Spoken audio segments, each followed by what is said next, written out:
முல்லா எல்லா பிரச்சனையும் சமாளிக்கிற திறமையோட இருந்தாலும் தன்னோட மனைவி தைரியம் இல்லாம பயந்தாங்கொல்லியா இருக்கிறத மாத்தவே முடியல.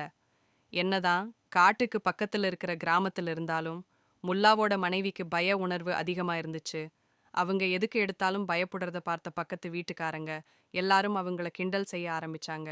இத பார்த்த முல்லாவுக்கு ரொம்ப பரிதாபமா இருந்துச்சு. ஒவ்வொரு தடவை அவங்க பயப்படுறப்பவும் ஆறுதல் சொல்ற முல்லாவுக்கு நாம இல்லாதப்ப தன்னோட மனைவிக்கு பயம் வந்துடுச்சுன்னா எப்படி சமாளிப்பாங்கன்னு ரொம்ப வருத்தமா இருந்துச்சு. சின்ன சின்ன பாத்திரம் கீழே விழுந்தா கூட பயத்துல அலற ஆரம்பிச்சாங்க. முல்லாவோட மனைவி இனிமே தன்னோட மனைவி பயப்படுறத கட்டுப்படுத்தணும்னு முடிவு செஞ்சாரு. கொஞ்சம் கொஞ்சமா அவங்களுக்கு ஆறுதலும் நன்னம்பிக்கை கதைகளையும் சொல்லி கொஞ்சம் கொஞ்சமா பயத்திலிருந்து அவங்கள வெளியே கொண்டு வர ஆரம்பிச்சாரு. ஒரு நாள் ராத்திரியில ஏதோ சத்தம் கேக்குதுன்னு பயந்து போன முல்லாவோட மனைவி தூக்கிக்கிட்டு இருந்த முல்லாவை தூக்கத்திலிருந்து எழுப்புனாங்க. அப்பத்தான் முல்லாவுக்கு ஒரு யோசனை வந்துச்சு. நீதான் இப்ப தைரியமான பொண்ணா மாறிட்டியே, நீயே போய் தோட்டத்துல என்ன நடக்குதுன்னு பார்த்துட்டு வான்னு சொல்லி அனுப்பிச்சாரு. கொஞ்சம் தைரியத்தை வர வச்சுக்கிட்டு தோட்டத்து பக்கம் போன முல்லாவோட மனைவி வேற யாரும் அங்க இல்லாததை பார்த்ததும் நல்ல தைரியத்தோடு வீட்டுக்கு நடக்க ஆரம்பிச்சாங்க.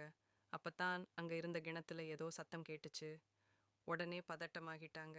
முல்லாவோட மனைவி உதவிக்கு முல்லாவை கூப்பிடலாம்னு யோசிச்சு அவங்க கிணத்துக்குள்ள எட்டி பார்த்தாங்க. அவங்களோட முகம் கிணத்துல இருந்த தண்ணியில பிரதிபலிச்சுச்சு. அதை பார்த்த முல்லாவோட மனைவி ஏற்கனவே பயத்துல இருந்ததால ரொம்ப பயந்துட்டாங்க. அடடா, உள்ள ஒரு திருடி ஒளிஞ்சிருக்காளேன்னு கத்திக்கிட்டே முல்லா கிட்ட ஓடி வந்து விஷயத்த சொன்னாங்க.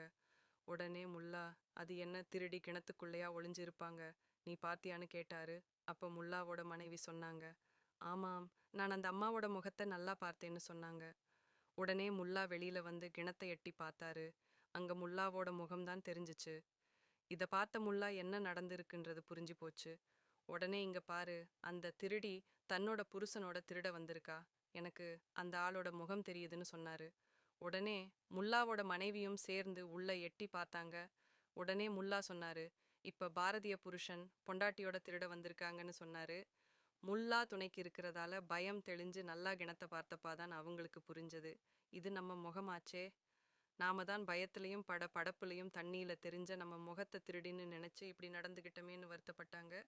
அப்பதான் பயம் நல்லா இருக்கிற எல்லாரையும் பதட்டமடைய செய்து தவறான செயல்களை செய்ய வைக்குதுன்னு புரிஞ்சுக்கிட்டாங்க. குழந்தைகளாகிய உங்களுக்கு பயம் வந்துச்சுன்னு வச்சுக்கோங்க, ஒரு நிமிஷம் அதே இடத்துல இருந்து என்ன நடக்குதுன்னு புரிஞ்சுக்கிட்டு அங்கிருந்து ஓடி போகாம பயத்தை வெல்லணும்னு முடிவு செஞ்சீங்கன்னாவே பயம் உங்களை விட்டு ஓடி போயிடும்.